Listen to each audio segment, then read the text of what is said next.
தனிப்பெரும் கருணை அருட்பெரும் ஜோதி அருட்பெரும் ஜோதியே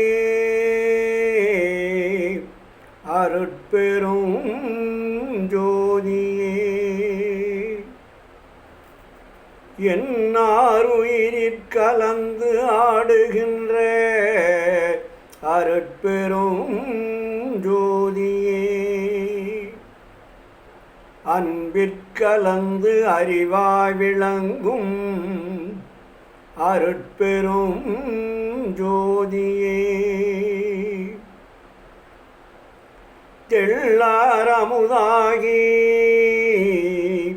உள்ளண்ணி நிற்கும் அருட்பெரும் ஜோதியே அருட்பெரும் ஜோதியே அருட்பெரும் ஜோதியே அருட்பெரும் ஜோதி அருட்பெரும் ஜோதி தனிப்பெரும் கருணை அருட்பெரும் ஜோதி. ஆன்மநேய ஒருமைப்பாட்டு உரிமையுடைய சகோதர சகோதரிகள் அனைவருக்கும் முதற்கண் நன்றி கலந்த வணக்கத்தையும் வாழ்த்துக்களையும் தெரிவித்துக் கொள்கிறேன். இன்று ஒரு புதிய சிந்தனை. வள்ளல் பெருமான் அவர்கள் சுத்த சன்மார்க்கம் என்றாலே சாகாத கல்வி கற்கும் வழிமுறையை சொல்லுவது என்று தெளிவாக சொல்லியுள்ளார். வள்ளல் பெருமான் சொல்லிய சுத்த சன்மார்க்கத்தினுடைய பழக்க வழக்கங்கள் சகஜ பழக்கம் என்று சொல்லுவார். சமாதி பழக்கம் பழக்கம் அல்ல, சகஜ பழக்கமே பழக்கம் அப்படி என்று சொல்லுவார். சகஜ பழக்கம் என்றால் வேற்றுமை இல்லாத எல்லாம் சமமாக பார்த்து சமமான நிலையில் கருத்துக்களை ஊன்றி கவனித்து அதன் வழியாக வாழ்ந்து அருளை பெறுவது. அதிலே சாதி சமய மத இன வேறுபாடுகள்லாம் இருக்கக்கூடாது. அதுதான் சகஜ பழக்கம், வேற்றுமை இல்லாத ஒற்றுமை. அதிலே வள்ளல் பெருமான் அவர்கள் ஒரு புதிய ஒரு கண்டுபிடிப்பை நமக்கு சொல்லுகிறார்கள். அதிலே சாகா தலை, வேகா கால், போகா புனல் என்ற மூன்றும் சுத்த சன்மார்க்கத்திற்கு முக்கியமானது. இவை மூன்றும் சாகா கல்வியை தெரிவிக்கும் என்று சொல்லுகிறார். சாகா கல்வியை தெரிவிப்பதற்கு மூன்று முக்கியமானது. அதாவது சாகா தலை, வேகா கால், போகா புனல். இப்போ இந்த மூன்றையும் அப்படியே நீங்கள் திருப்பி ஆப்போசிட் எதிர்மறையாக சிந்தித்து பாருங்கள். இதுவரையில் நாம் கற்றுக்கொண்டிருந்தது சாகும் தலை, வேகும் கால், போகும் புனல். அப்படியே நீங்கள் மாற்றி பார்த்தா தான் அதனுடைய விளக்கம் நமக்கு புரியும். ஏன்னா வள்ளலார் சாகா தலை என்று சொல்லுகிறார். ஏனென்றால் இதுவரையில் நாம் சாகும் தலை என்ற அடிப்படையிலே வாழ்ந்து வந்திருக்கிறோம். வேகா கால் என்று சொல்லுகிறார். இதுவரையில் நாம் வேகும் காலை நாம் அனுபவித்து கொண்டிருக்கிறோம். போகா புனல் என்று சொல்லுகிறார்.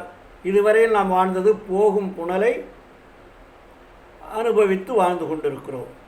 இந்த மூன்றும் மரணத்தை வெல்லுவதற்கும் பயன்படுகிறது, மரணம் வருவதற்கும் பயன்படுகிறது. அப்போது இதை மாற்ற வேண்டும் அப்படின்னு சொல்கிறாரு. வள்ளல் பெருமான் சொல்லுகின்றது போது சாகா தலை என்றால் என்ன அப்படின்று பார்த்தால் ஜீவன் போட்டிருக்கார். ஜீவன், ஜீவன்னா உயிர். இப்போ உயிர் போயிடுச்சுன்னு சொல்லுவோம். அப்போ உயிர் போகாமல் இருப்பதற்கு, வாழ்க்கை வாழ்வதற்கு பேர் தான் சாகா தலை. அதே மாதிரி வேகா கால். வேகா கால்னா என்ன? கால் என்றால்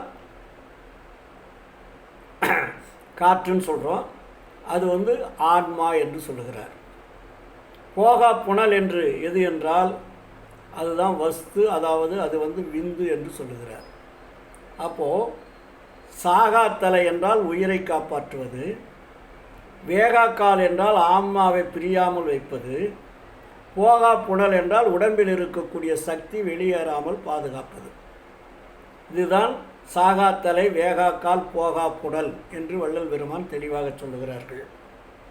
இப்போ பார்த்தீங்கன்னா சாகாத்தலை, அப்போது ஜீவன் என்பது 2 வகையாக இருக்கிறது. ஒன்று சாமானிய ஜீவன், இன்னொன்று விசேட ஜீவன் சொல்வார். கண்டத்தில் இருப்பது ஒன்று, சிரசில் இருப்பது ஒன்று. கண்டத்தில் இருப்பது இறந்துவிடும், சிரசில் இருப்பது இறக்காது. அப்போது அமுத கணல், கணல் என்றால் என்ன?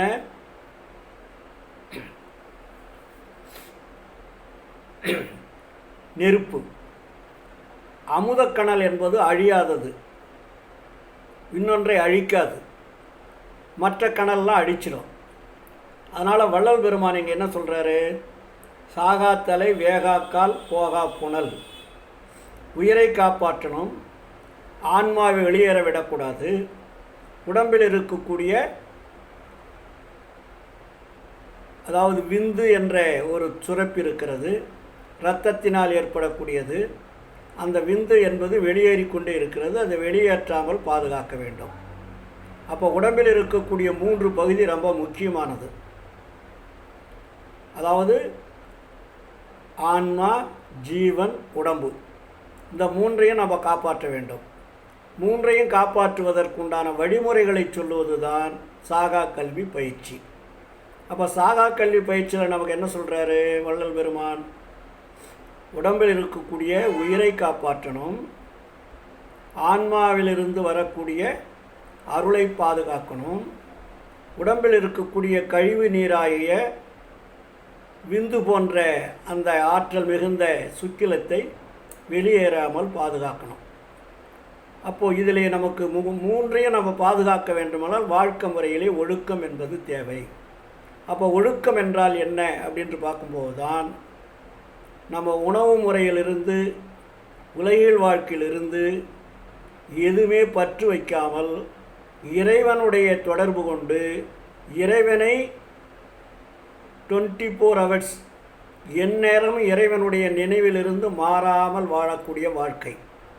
அதனால் தான் வள்ளல் பெருமான் பாடல்களிலே சொல்லுவார்கள், சாகாத தலையறியேன், வேகாத காலின் தரமறியேன், போகாத தண்ணீரை அறியேன், ஆகாய நிலையறியேன், மாகாய நிலையும் அறியேன், மெய் நெறிதனை ஓர் அணுவளவும் அறியேன், மா காதலுடைய பெரும் திருவாளர் வழுத்தும் மணிமன்றம் தனையடையும் வழியும் அறியேன், வழியும் அறிவேனோ, ஏகாய உலகிடை எங்கனம் நான் புகுவேன், யார் குறைப்பேன், என்ன செய்வேன், ஏதும் அறிந்திலேனே என்று சொல்லுகிறார்.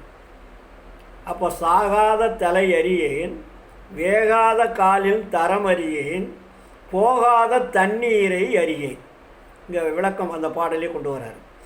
சாகாத தலையர்னா உயிரை பிரியாமல் வாழக்கூடிய வாழ்க்கை முறையை தெரிந்து கொள்ளவில்லை. வேகாத கால் என்றால் வேகாத காலின் தரமறியேன், அதாவது நாம் சுவாசிக்கக்கூடிய காற்றானது வேக வைத்து உள்ளே அனுப்புகிறது, வேகாமல் சுவாசிக்கக்கூடிய காற்றை நான் தெரிந்து கொள்ளவில்லை, புரிந்து கொள்ளவில்லை, அனுபவிக்கவில்லை. போகாத தண்ணீரை அறியேன். தண்ணீர் மீன்ஸ், அதாவது நான் சொன்னேன் இல்லைங்களா, விந்து, இரத்தத்தினால் உருவாக்கக்கூடிய விந்து, அதாவது சுக்கிலம். இதை போகாமல் இருக்கக்கூடிய தரத்தில் நான் வாழ்வதற்கு வழியறியேன். ஆகாய நிலையறியேன். ஆகாயம் என்றால் என்ன? வெற்றிடம். அதாவது ஆகாயம் என்றால் கையில் பிடிபடாதது. இந்த உடம்பை ஒளிதேகமாக மாற்றினால் மட்டும்தான் அந்த ஆகாயத்தில் எங்கு செல்ல வேண்டுமோ அங்கு செல்லுவதற்கு எந்த தடையும் இல்லாமல் இருக்கும். அதுபோன்ற ஆகாய நிலையறியேன், மாகாய நிலையும் அறியேன், மெய் நெறிதனை ஓர் அணுவளவும் அறியேன். இந்த உண்மையெல்லாம் தெரிந்து கொள்ளக்கூடிய வரலாறுகள் ஏதாவது எங்கேயாவது இருக்கிறதா என்றால் எதிலும் இல்லை. ஆனால் அதில் படித்து என்னால் தெரிந்து கொள்ளவும் வாய்ப்பில்லை. மா காதலுடைய பெரும் திருவாளர் வழுத்தும் மணிமன்றம் தனையடையும் வழியும் அறிவேனோ. அப்போது நாம் அன்பு செலுத்தக்கூடிய இடம் ஒன்று இருக்கிறது. அது காதலுடைய பெரும் திருவாளர், அதாவது இறைவனை தொடர்பு கொண்டு அன்பு செலுத்தி அவரிடத்தில் அருளை பெறக்கூடிய தரத்தில் வாழ வேண்டும். அப்படிப்பட்ட இறைவனை நான் கண்டுகொள்ளவில்லை, இனிமேல் நான் கண்டுகொள்வதற்கு வழிகாட்ட வேண்டும் என்று கேட்கின்றார். ஏகாய உலகிடை எங்கென்னு நான் புகுவேன், யார் குறைப்பேன், என்ன செய்வேன், ஏதும் அறிந்திலனே. ஏன்னா இந்த மரணம் என்று வாழக்கூடிய வாழ்க்கையில் வாழ்ந்து கொண்டிருக்கக்கூடிய நான் மரணம் அடையாமல் இருக்கக்கூடிய வாழ்க்கையை வாழ்வதற்கு தெரிந்து கொள்ளாமல் நான் இருக்கின்ற பொழுது இதை யாருக்கு எடுத்துரைப்பேன், என்ன செய்வேன், ஏதும் அறிந்திலேனே என்று சொல்லுகிறார். அடுத்தாப்பில் சொல்லுகின்ற பொழுது அது சொல்லி இறைவனிடத்தை கேட்கின்ற பொழுது இறைவன் சொல்லுகிறாராம். அதற்கு பாடலியை சொல்லுகிறார். சாகாத தலை இது, வேகாத காலாம் தரமிது, காண்க என தயவு செய்து உரைத்தே, போகாத புனலையும் தெரிவித்து என் உளத்தை பொற்புற அமர்ந்ததோர் அற்புத சுடரே, ஆகாத பேர்களுக்கு ஆகாத நினைவே, ஆகிய எனக்கென்றும் ஆகிய சுகமே, தா காதல் எனத்தரும் தரும சத்திரமே, தனிநடராஜ என் சர்க்குருமணியே என்று சொல்லுகிறார். இப்போ இறைவனை இடைவிடாத அவர் தொடர்பு கொண்டு வாழுகின்ற பொழுதுதான் சாகா தலை என்பதையும் வேகா கால் என்பதையும் போகா புனல் என்பதையும் ஆண்டவர் எனக்கு சொல்லித்தந்தார், தெரிவித்தார், அறிந்து கொண்டேன் என்று மிக தெளிவாக நமக்கு சொல்லுகிறார். அப்போது அதற்கு மேல் இன்னொரு பாடல் என்ன சொல்கிறார். சாகாத கல்வி தரம் அறிதல் வேண்டும், என்றும் வேகாத கால் உணர்தல் வேண்டும், உடன் சாகா தலை அறிதல் வேண்டும், தனி அருளால் உண்மை நிலை அடைதல் வேண்டும் நிலத்து. நான் இதுவரையில் உலகில் உள்ள நூல்களை எல்லாம் படித்து ஆராய்ந்து பார்க்கின்ற பொழுது எதிலுமே இந்த உண்மைகளை விளக்கவில்லை, தெரிந்து கொள்வதற்கு வாய்ப்பில்லை. அதனால் நீ சாகாத தரத்தையும் கல்வியையும் எனக்கு புகுத்தி என்னுடைய ஆன்மாவிலே பதிய வைத்து அறிவிலே வெளிப்பட்டு இந்த உலக மக்களுக்கு சொல்லித்தரக்கூடிய ஒரு விளக்கத்தையும் தந்திருக்கின்றாய், எப்படி உன்னை போற்றுவேன் என்று சொல்லுகிறார். அப்போ அந்த உடம்பிலே பஞ்சபூதங்களான உடம்பானது நமக்கு முக்கியமானது. நீர், நிலம், நெருப்பு, காற்று, ஆகாயம் என்று சொல்லக்கூடியது. இதில் 3 ரொம்ப முக்கியமானது. எது? இந்த உடம்பை பஞ்சபூதங்களால் பின்னப்பட்ட இந்த உடம்பில் இருக்கக்கூடியது ஜீவன் என்ற உயிர், இந்த உடம்பை இயக்கக்கூடிய உயிரை இயக்கக்கூடிய ஆன்மா இயக்கக்கூடிய அருள். அப்போ இது 2 3 முக்கியமானது. அதாவது இங்கே என்ன சொல்கிறாரு, இந்த எல்லாம் நம்மளுடைய உடம்பிலிருந்து வெளியே செல்லக்கூடியது, அதை வெளியே செல்ல விடாமல் தடுக்கக்கூடிய வழிமுறைகளை காட்டுவது தான் சாகா தலை, வேகா கால், போகா புனல். அப்போது சாகா தலை என்பது இரக்கம் நிறைந்து வாழக்கூடிய வாழ்க்கை, கருணை நிறைந்து வாழக்கூடிய வாழ்க்கை வாழுகின்ற பொழுதுதான் ஜீவன் என்பது பிரியாமல் இருக்கும் உடம்பை விட்டு. அதனால தான் வள்ளல் பெருமான் ஜீவகாருண்யமே மோட்ச வீட்டின் திறவுகோல், உயிரை காப்பாற்றுவதற்கு எது தேவை? உயிர் இரக்கம் தேவைன்னு சொன்னார். அப்போ உயிர் இரக்கத்தை யார் இடைவிடாது கடைபிடிக்கின்றார்களோ அவர்களுக்கு சாகா தலை, அந்த ஜீவனானது உடம்பை விட்டு வெளியேறாது பாதுகாக்கப்படும். அதுக்கு அடுத்தது வேகாக்கால். வேகாக்கால் என்பது ஆன்மா இப்பொழுது வெந்து கொண்டிருக்குன்னா நாம் சுவாசிக்கக்கூடிய காற்றானது ஆன்மாவை சுற்றித்தான் உள்ளே செல்லும். கால்னா காற்று. அப்போ அந்த காற்றானது ஆன்மாவை வடது பக்கமாகவும் இடது பக்கமாகவும் கத்திரிக்கோள் போல் உள்ளே சென்று ஆன்மாவை சுற்றி உள்ளே உடம்பிற்கு அனுப்புகிறது. அது சூடு ஏற்றி தான் அனுப்புகிறது. அதான் வேகும் கால். அதனால தான் வள்ளலார் அதுக்கு வேகா கால்னு பேர் வச்சார். நமக்கு சுவாசிக்கக்கூடிய காற்றானது வெந்து உள்ளே செல்கிறது. அதில் இருக்கக்கூடிய அசுத்த காற்றை பிரித்து பிராணவாயுவை உள்ளே அனுப்பி அந்த குறிப்பிட்ட காலம் வரை இயங்குவதற்குண்டான அந்த பிராணவாயு என்ற காற்றை உள்ளே அனுப்பி கொண்டிருக்கிறது. இது சுவாசிக்கின்ற வரையில் உங்களுக்கு மரணம் வந்தே தீரும். அதனால்தான் வேகும் கனலை விட்டு வேகும் காலை விட்டு வேகாக்கால். வேகாக்கால்னா அமுதக்காற்றுன்னு பேர். அந்த அமுதக்காற்றை நாம் சுவாசிக்க வேண்டும். அது வேகாது, அது நேரடியாக உச்சியிலிருந்து வரக்கூடியது. நாம் சுவாசிக்கக்கூடிய ஒரு காற்று மூக்கின் வழியாக செல்லக்கூடியது. அப்போ அந்த உச்சியில் இருக்கக்கூடிய ஆன்மாவிலிருந்து சுரக்கக்கூடிய சுரப்பி தான் அமுதக்காற்று. அந்த அமுதக்காற்று வருகின்ற பொழுது நமக்கு எல்லாமே வெட்ட வெளிச்சம் போல தெரியும். அதனால் வேகாக்கால் என்பது வேகும் காலை விட்டு வேகாக்காலான அமுதத்தை நாம் அனுபவிக்கின்ற பொழுது, அமுதக்காற்று சுவாசிக்கின்ற பொழுது ஆன்மாவானது உடம்பை விட்டு வெளியேறாது. போகா புனல், நாம் உண்ணுகின்ற உணவு தினந்தோறும் இரத்தமாக சுரந்து அது சுக்கிலமாக மாறி வெளியே சென்று கொண்டிருக்கிறது. அதனால் நமக்கு உடம்புக்கும் உயிருக்கும் ஆபத்து வந்து கொண்டே இருக்கும், மரணம் வந்து கொண்டே இருக்கும். அதனால் அந்த போகும் புனலை நிறுத்தி போகா புனலை நாம் அனுபவிக்க வேண்டும். அதனால தான் அந்த போகா புனல் என்பது தான் அருள். அருள் என்பது விந்தை வெளியேற்றி அருளை உள்ளே தள்ளுவது. அப்போ விந்து என்பது நாம் உணவினால் உண்ணக்கூடிய அந்த வேதியியல் மாற்றம் செய்த இரத்தத்தின் மூலமாக விந்துவாக உற்பத்தியாகி இந்த உடம்பை அழித்து கொண்டே இருக்குது. அதனால தான் வள்ளலார் சொல்வார், கோபமும் காமமும் குடிகற்று போயிற்று, கொடிய ஒரு அகங்காரம் பொடி பொடி ஆயிற்றுன்னுவார். அதே நேரத்தில் சோற்றாசையோடு காம சேற்றாசைப்படுவாரை துணிந்து கொள்ள கூற்றாசைப்படும் என்று சொல்வார். அதனால தான் நாம் கூடுமான வரையில் உடம்பை காப்பாற்றுவதற்கு நமக்கு சாகா தலை என்பதை நாம் அனுபவிக்க வேண்டும், வேகா கால் என்பதை அனுபவிக்க வேண்டும், போகா புனல் என்பதை நாம் அனுபவிக்க வேண்டும். இது மூன்று நமக்கு எப்பொழுது கைகூடும் என்றால், அதாவது வள்ளல் பெருமான் அதுக்கு மிக அழகாக சொல்வார், இவை மூன்றும் சாகா கல்வியை தெரிவிக்கும். ஆத்ம தத்துவாதி ஜீவ கரணம் 36 இருக்கிறது, நிர்மல குரு துரியாதீதம் 7 இருக்கிறது. ஆக நிலைகள் 43.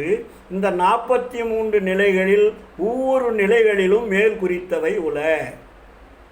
மேலும் இவை மூன்றும் பிண்டத்தில் 4 இடத்திலும் அண்டத்தில் 4 இடத்திலும் உள. அவைகள் பிண்டாண்ட ருத்ர சதா சிவபேதம்.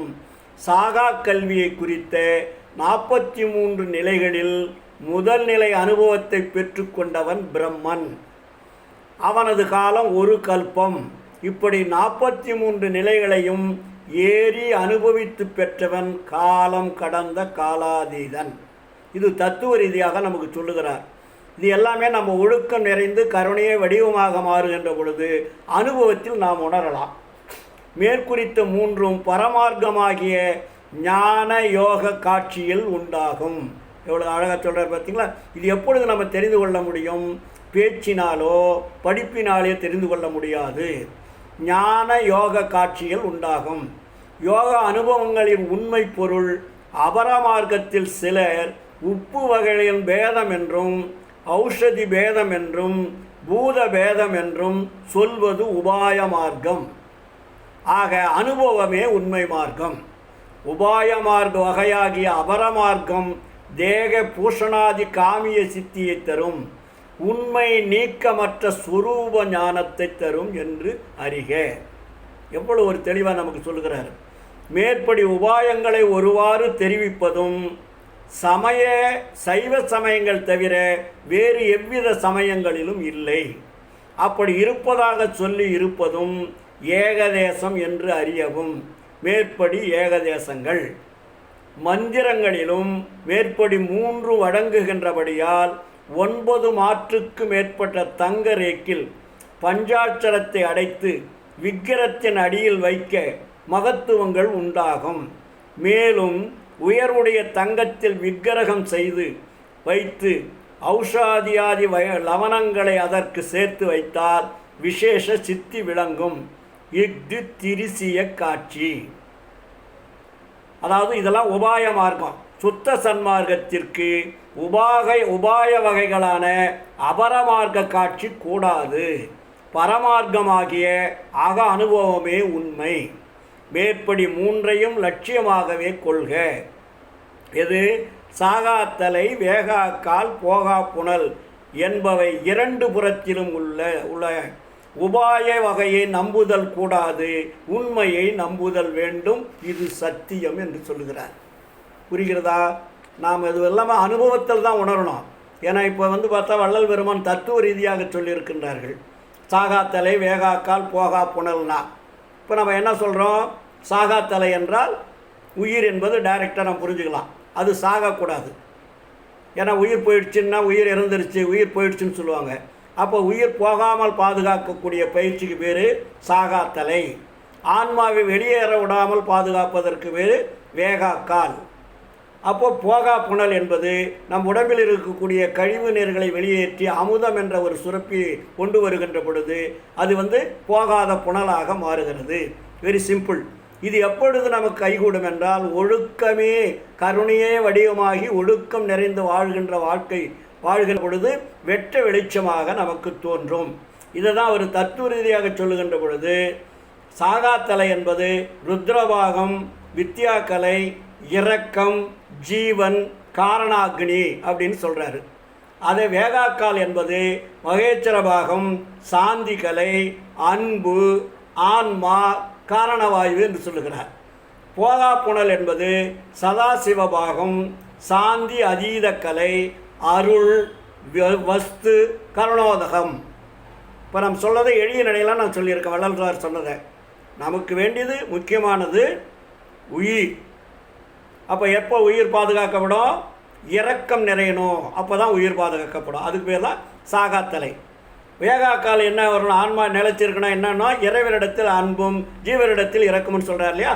அன்பு நிறைந்திருக்கணும். நம்ம இறைவனிடத்தில் அன்பு நிறைந்து கருணையை வடிவாக மாறுகின்ற பொழுது அந்த ஆன்மாவானது வெளியேறாது. அதுக்கு பேர் தான் வேகாக்கால். அமுத காற்றானது வெளியே உள்ளே இழுத்து வெளியே செல்லாமல் பாதுகாக்கக்கூடியது. வேகக்கூடாது. அதுக்கடுத்தது போகா புனல் என்பது சதாசிவபாகம், சாந்தி அதீத கலைன்றாரு. அதுக்கு பேர் அருள். அருள் என்னன்னா வஸ்து. அப்போ பரவிந்து பரநாதன் சொல்கிறார் இல்லையா? அப்போ அந்த பரவிந்து என்ற அருளை நாம் சுவாசிப்பதற்கு, கொண்டு வருவதற்கு, அனுபவிப்பதற்கு பழகி கொள்ள வேண்டும். அதான் காரணோதகம். அப்போது இதில் நமக்கு 3 காரியம், காரணம், காரிய காரண காரியம் சொல்கிறாரு. அப்போது இந்த 3 வகையான செயல்பாடுகள் அகத்திலும் உள்ளன, புறத்திலும் உள்ளன. அண்டத்தில் உள்ளது, பிண்டத்தில் உள்ளது. இது எல்லாத்துக்கும் அடிப்படையானது, வள்ளலார் சொல்லிய முக்கியமானது. இது எப்போ நம்ம தெரிந்து கொள்ள முடியும் என்றால், மற்றவர்கள் சொல்லி தெரிந்து கொள்வதை விட, படித்து அறிந்து புரிந்து தெரிந்து கொள்வதை விட அனுபவத்தால் அறியணுன்றார். அப்போ அனுபவம் என்பது என்ன? வள்ளலார் சொன்ன ஒழுக்க நெறி. அந்த ஒழுக்கம் என்பது என்ன? அதுதான் இந்திரிய ஒழுக்கம், கரண ஒழுக்கம், ஜீவ ஒழுக்கம், ஆன்ம ஒழுக்கம்னு தெளிவாக பார்ட்டாக பிரிச்சுட்டார். அப்போ நம்ம என்ன பண்ணணும்? அந்த ஒழுக்கம் என்னென்ன சொல்லியிருக்கிறாரோ அதை நாம் கடைபிடிக்கின்ற பொழுது நம் உடம்பில் சாகும் தலையானது சாகா தலையாக மாறும், வேகும் காலானது வேகா காலாக மாறும், போகும் புனலானது போகா புனலாக மாறும். இதுதான் மரணமிலா வாழ்வதற்குண்டான அடிப்படை உண்மை என்று கூறிக்கொண்டு இன்று இந்த சிறிய உரையை நிறைவு செய்கிறேன். நன்றி, வணக்கம், வாழ்த்துக்கள். மீண்டும் சந்திப்போம். நன்றி, வணக்கம். அருட்பெரும் ஜோதி, அருட்பெரும் ஜோதி, தனிப்பெரும் கருணை, அருட்பெரும் ஜோதி.